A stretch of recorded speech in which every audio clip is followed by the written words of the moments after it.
Yeah, and that's one of the discussions we wanted to get into, wasn't it? Was very Hmm. specifically um, I mean, anarchism.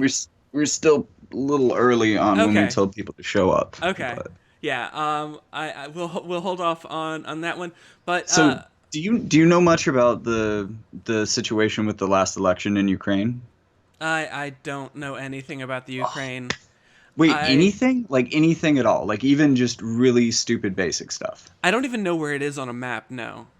Um, I'm not entirely sure. It is Sorry. south of Russia. Like I'm pretty sure it borders Russia, but that really isn't descriptive because Russia is very wide. Yeah. Um, but so there was this TV show that started in 2015, and their election cycle is a little bit different than ours. Their most recent presidential election happened early 2019. Well, not early. It was like April through May or something. They vote for like 2 months. Um, so they're a little bit out of cycle with us. So it wasn't with the a lot of the presidential elections in the news cycle, so it kind of got overlooked. But back in 2015, they started a show called Servant of the People that was about a history teacher who mouths off and gets a video of it posted on YouTube. And then the people just kind of urge him to run for president because of what he said. And he Oh wins in this no. massive landslide that no one saw coming. And Oh. the actor Volodymyr Zelensky, who played Vasya, I can't pronounce Russian names very well, but that plays the main character, is actually the person who ran for president and won most recently, who is embroiled in this whole mess with Donald Trump. Oh And like no. the more you look into it, the more absurd it gets because like he ran as a part of the Servant of the People Party, which was established in 2018, right before the election, like maybe 6 months before the election. When he was named, he did his announcement. This is a good one to talk about. He did his announcement on New Year's Eve night. In Ukraine, they have a tradition at about 11:45, right before New Year's Eve happens. They let the president do like a 5 or 10 minute kind of State of the Union speech. Well, the particular TV channel that hosted Servant of the People was the one hosting the New Year's Eve bash.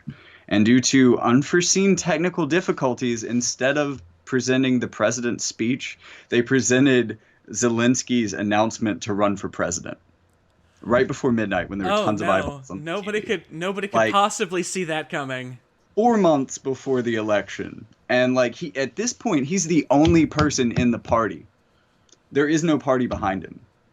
And then he comes into power, and during his inauguration speech, he announces that he's going to dissolve parliament.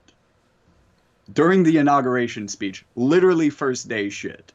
Like he couldn't get through the inauguration speech without doing this, and he ends up getting a bunch of people from his party in. Again, people who've only been with his party for like a month, most of which who have no history in politics. They didn't even know how to vote, like really basic things.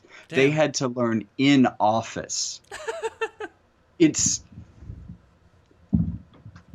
it's wild. It is wild. But I'm doing a 3 video series on that, and I mean, that sounds pretty crazy. I yeah. don't. I can't really have much to say there cuz yeah, like I said, I can't point at the Ukraine on a map. I don't I heard you say the name Zelensky and I'm like, "Ah, that sounds like a name."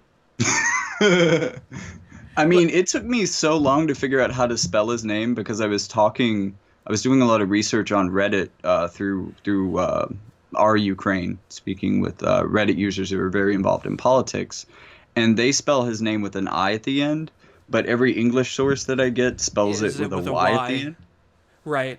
Cuz I think So did like I wanted to err on the side of like this is how people in Ukraine spell it, but at the same time I think that it's actually more appropriate for English that I spell it without the it was so confusing. did John Oliver cover Zelensky at all?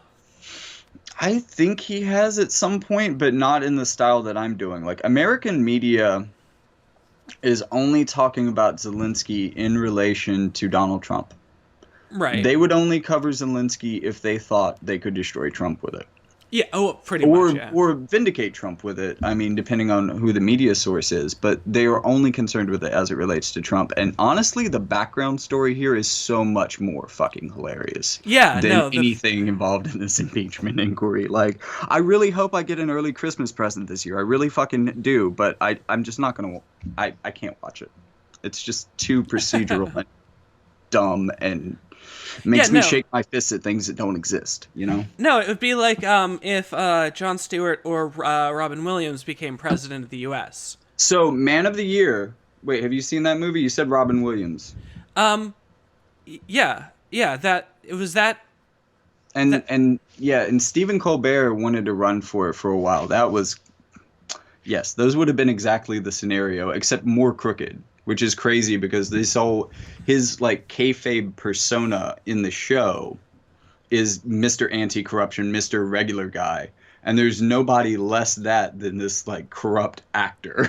Well, Like, okay, so the reason I mentioned Jon Stewart and Robin Williams is because there were American versions of, I'm going to call it, the exact same film. mm-hmm.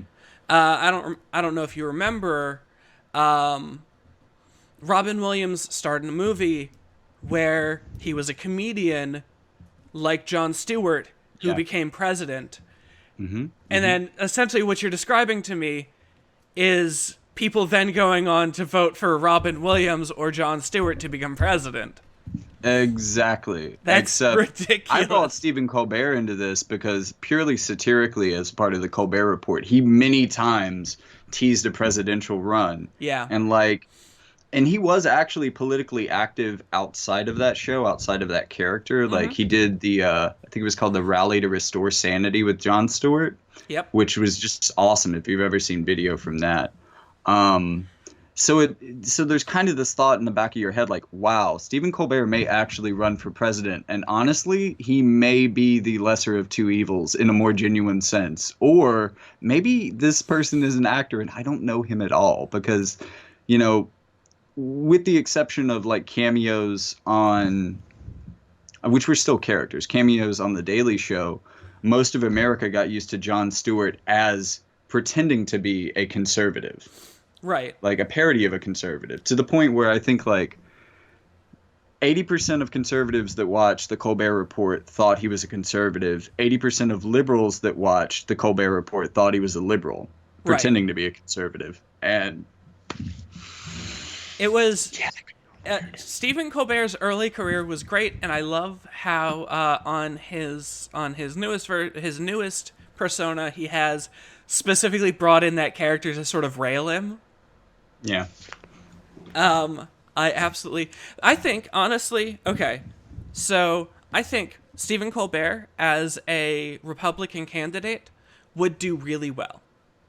I actually do too, because he strikes me as like down to earth and a good person that I could support.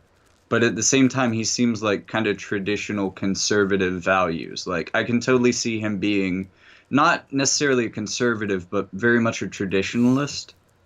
I think that comes from, I think he's Catholic. He references his faith a fair amount. Yeah. I think it kind of grew up comes from that upbringing that he is more of a traditionalist. And I think that conservatives could get behind that, but he also wouldn't be necessarily, again, unless I'm like getting the kayfabe of his character confused with who he is as a person, because it, especially for a time, it was rare to find him in interviews out of character. Right. I've only seen like maybe 2 or 3 of them. But I really think that he wouldn't be an evil traditionalist. Like I could still kind of get behind it.